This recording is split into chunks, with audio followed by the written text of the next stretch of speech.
You ever wonder why going back to the old block, the old energy, and the old vibe feels impossible once you've evolved? Now, I'm not saying that you're better than anyone, but I am saying that your frequency did change. And that shift, hey, it don't lie, man. On today's episode of the ZenoCast is going to be a pretty heavy one. I'm going to get into that concept of why it's hard to go back or to think how you used to think once you've evolved, once you've elevated, once you've changed. And yeah, it's going to be, it's going to ruffle some feathers a bit, you know? All right, so let's get to it. First part, right? This illusion of familiarity, right? You ever walk through your old neighborhood and feel like a stranger?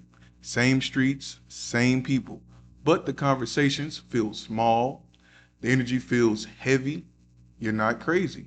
You just outgrew your situation. Familiar doesn't mean aligned.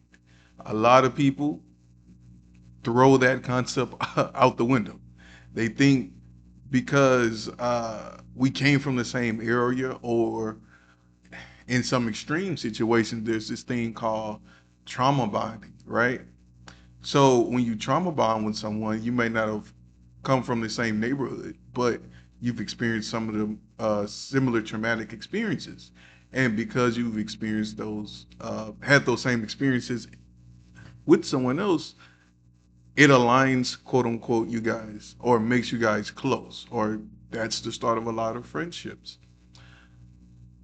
That's not, or it shouldn't be, right? You shouldn't be trauma bonding. You shouldn't just align with someone because y'all did go to the same elementary, middle school, high school, grew up in the same neighborhood, you know? Because everybody in your neighborhood you don't agree with. Everybody in your neighborhood you don't even get along with. So that goes to show you just because we from the same streets, wrote the same buses, same schools, that doesn't necessarily mean we're on the same team in life, right? Your mindset elevates when you start speaking on businesses, when you start speaking on legacy, talking about things like that, peace, right? When you're not all in the drama, when you are okay with not hearing nothing, you know? Some people don't actually smile until they hear something negative about someone else, which to that I say, hey, how you made it this far in life, I have no idea, right? But that's not me. I don't like drama. I like peace, right? I love talking about building things. I love talking about businesses or looking at something and be like, oh, I wonder how did they do that? Or what did they think about to, take this business from this one building and then you got three across the city, Like I love studying businesses and how they operate and stuff like that. A lot of people, man, you say anything about a business, and then unless you say, "Hey, I got all this money from this business I've started," it's gonna go. The conversation is gonna get real short. It's gonna go in one ear, out the other. It's gonna be like, "Oh, okay. Well, let me tell you about little Ray Ray and them did the other day. Let me tell you about this sister, little young Londa over there. Like that shit don't add no value. It don't. I never understood it, right? But when you start talking about businesses, legacy, peace, you realize how loud dysfunction really is, right? And suddenly, like I said before, silence becomes a luxury. It becomes something that most people, you can't even dream about it because you don't even think that it's possible. You always think that people at their house, it's some type of drama, some type of loud commotion going on. And if it's not, maybe y'all doing something wrong, right? If it's not any issues coming from it, if I'm not hearing, oh, she talking to this person, or she stepped out on him, or he put his hands on her, or he was caught in the bed with another chick. If people ain't hearing that, it's real boring.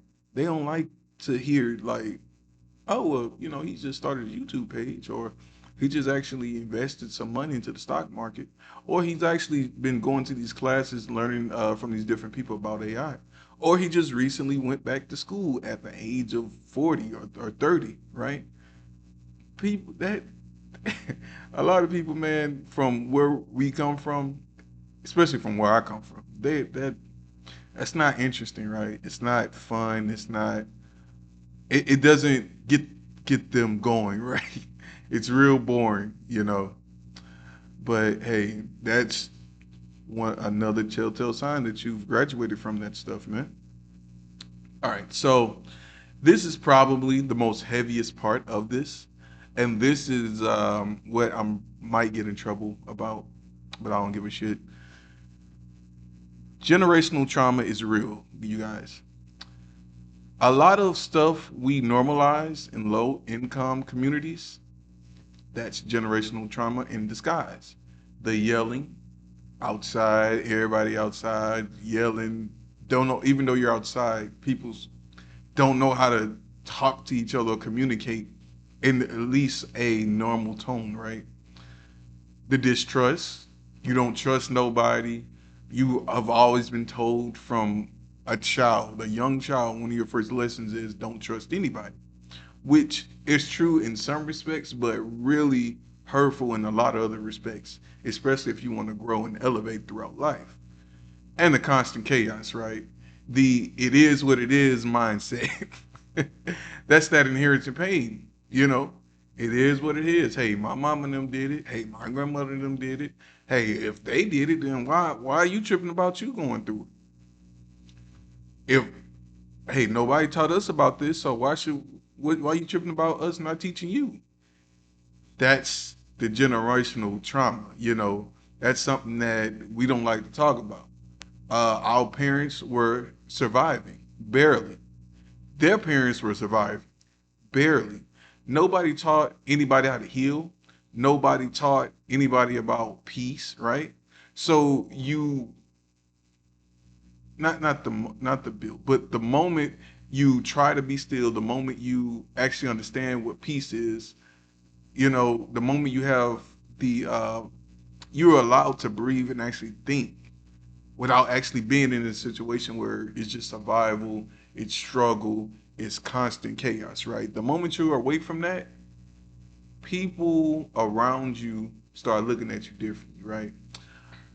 Happened to me, you know, once I started talking to my mom about businesses and what I'm thinking about, or you know what I got wrote down, or what I'm trying to set up here, or hey, I haven't called you back because every day I've been actually trying to read this book so I can actually learn this. Hey, I can't really come right now because I got this meeting come up where I'm trying to talk to these people about, hey, with this project I'm doing, what are some ideas that could help me, or you know maybe it's something that I'm doing that could hurt me, you know.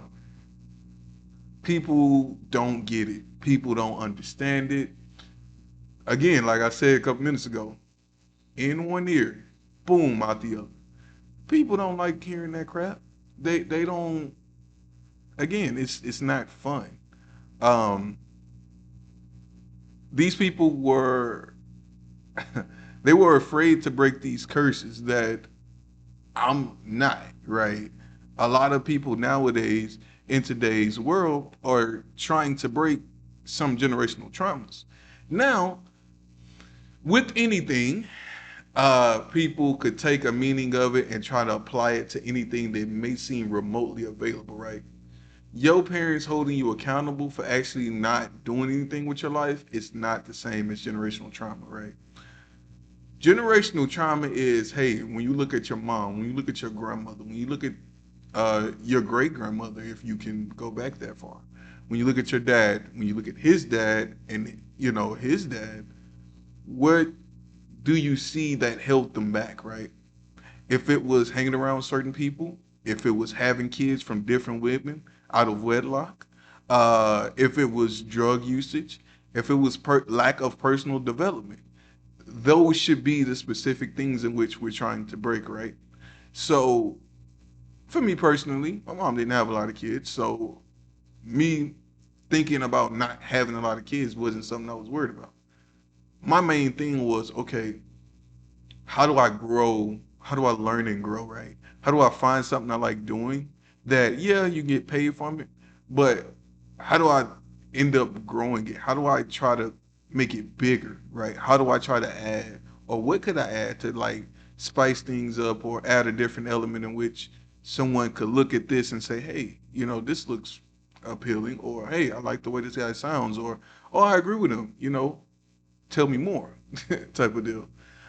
That is me breaking a generational trauma of a better career that in which I don't have to use my body, so I won't actually be shelved to actually work for a certain amount, right?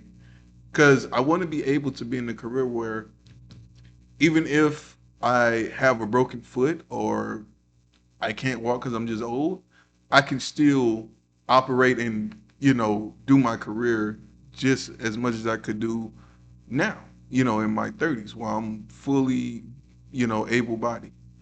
But that's just how you think about specifically generational traumas. Let's just say if you came from a long line of baby mamas, okay, if you notice that, right, you should think about, hey, maybe I should think about picking the dude that I sleep with instead of just, oh, he looks good, or oh, he's cool, or he got something, or he can give me money. Hey, maybe you should put more thought into, hey, my body is my, I have to treat this shit with respect. You know what I'm saying? Because with the right person, I don't want to give them something that everybody else has had.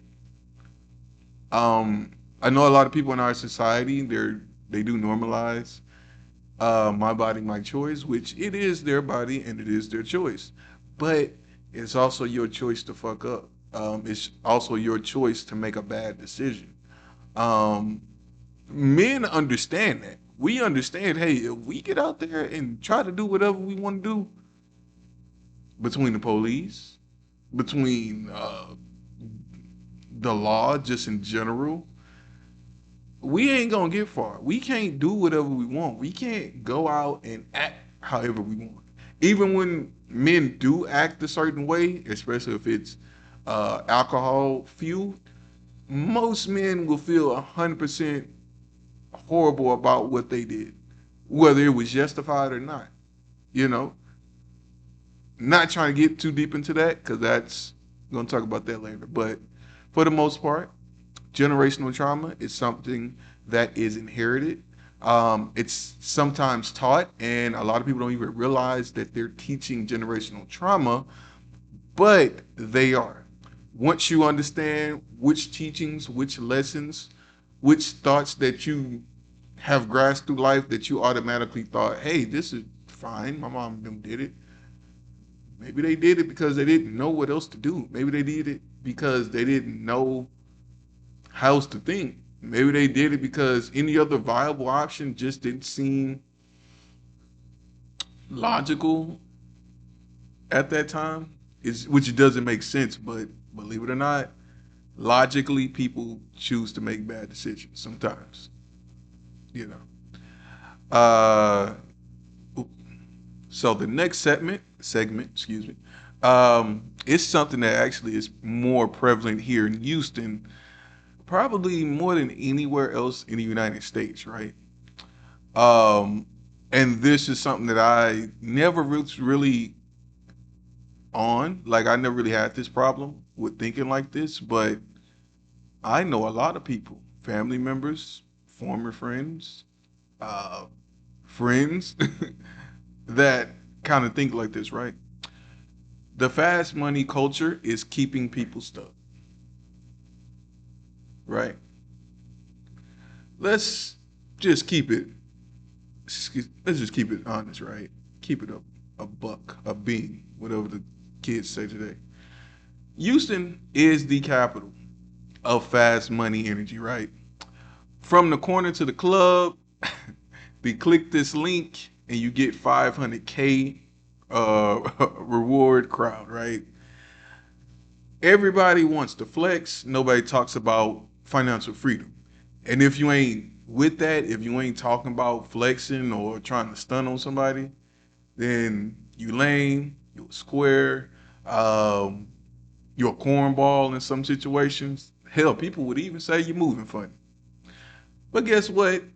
Real people that understand how money works, right? They understand quick money dies quick.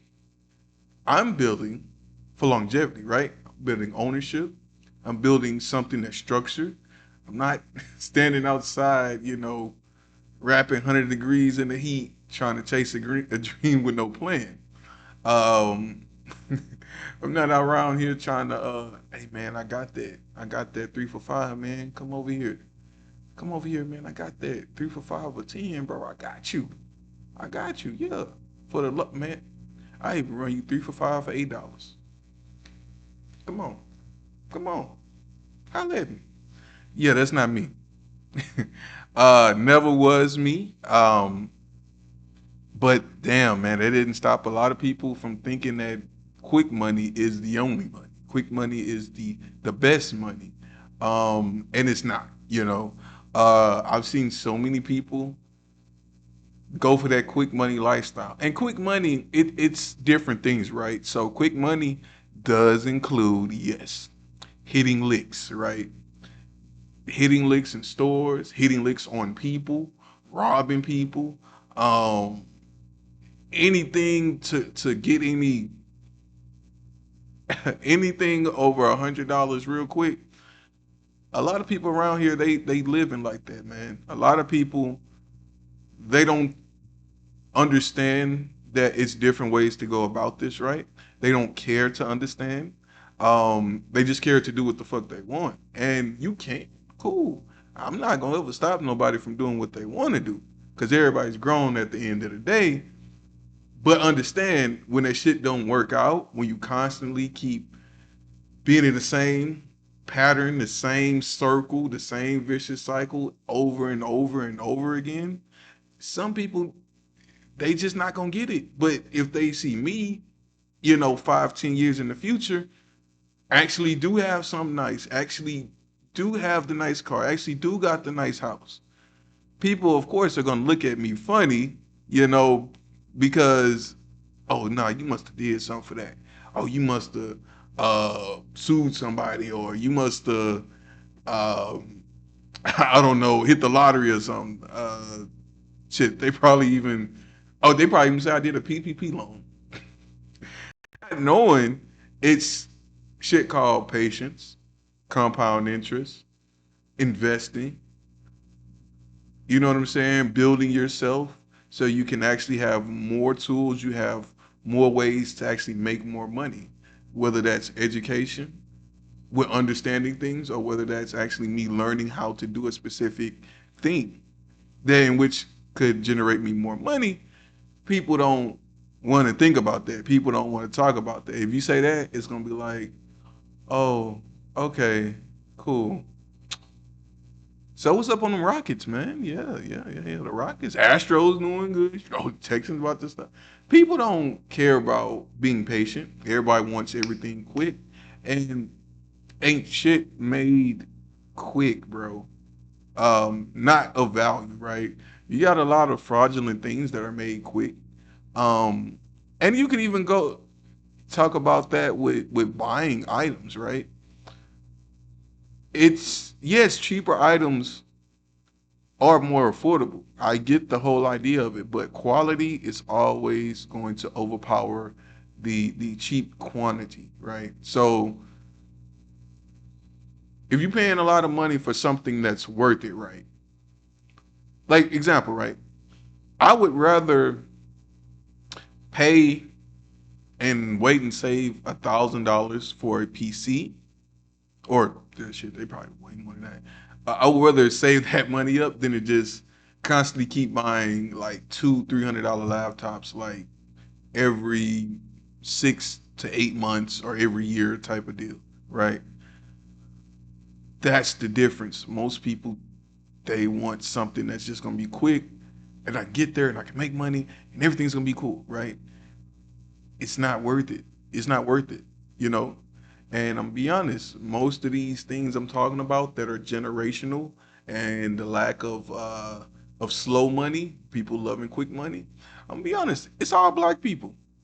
It's all my people. It's all people that look just like me, same color than me. Some a little lighter, some a little darker. It, it's us, man, and we need to do better. But a lot of us don't want to hear that. A lot of us want to yell, racism.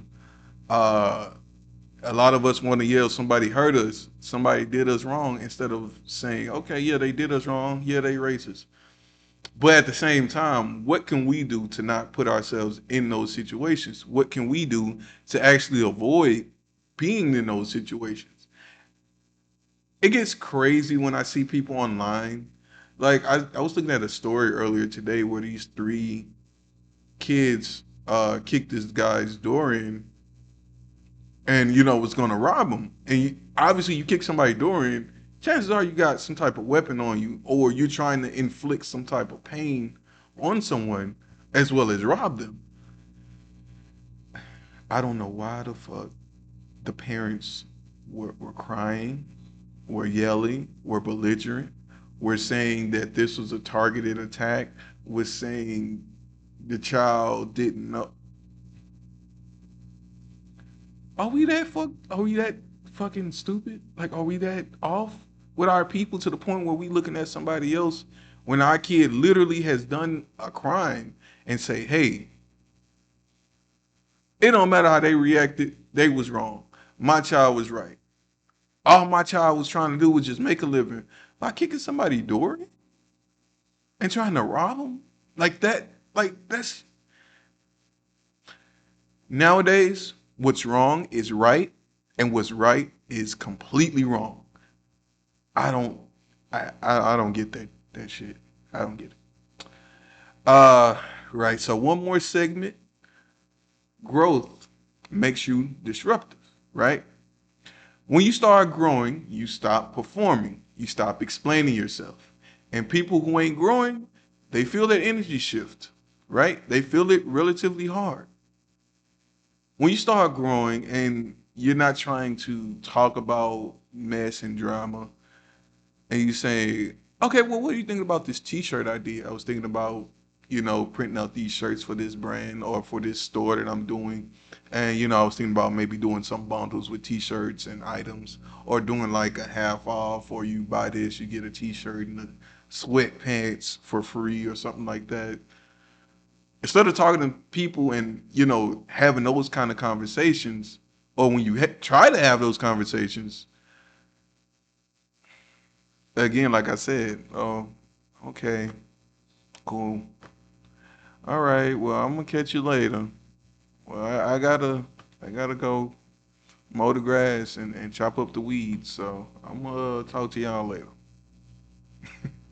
People, it's something that triggers them, and what I've grown to understand is like, for example, right, me and my wife, every day we're walking, talking something about business, right? Something mindset driven, something peace motivated.